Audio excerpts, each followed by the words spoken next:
Patay sa engkwentro ang isang lalaking pakay umanong manloob sa ilang gusali sa Binondo, Maynila. Arestado ang kanyang kasabwat na tumangging magbigay ng pahayag. May unang balita si Jomer Apresto.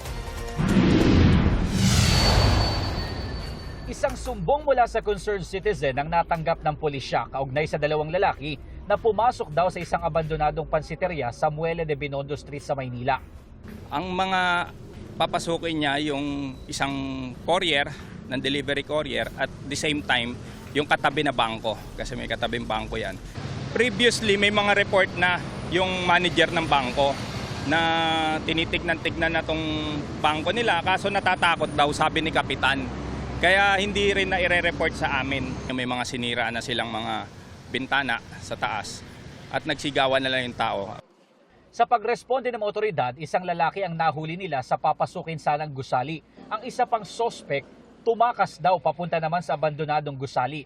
Nagkaroon ng habulan. Kinailangan ng sirain ng pinto ng gusali para mapasok ito at mahuli ang sospek. Imbis na sumuko, pinaputukan umano niya ang mga pulis. Gumanti lang daw ng putok ang mga otoridad.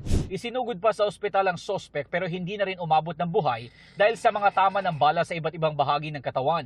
Ayon sa homicide section ng MPD, na-recover sa crime scene ang isang revolver na may 2 bala at isang fired cartridge na patunay raw na nagpaputok ng baril ang sospek. 2 pulis naman ang lumalabas sa investigasyon na nagpaputok din ng baril.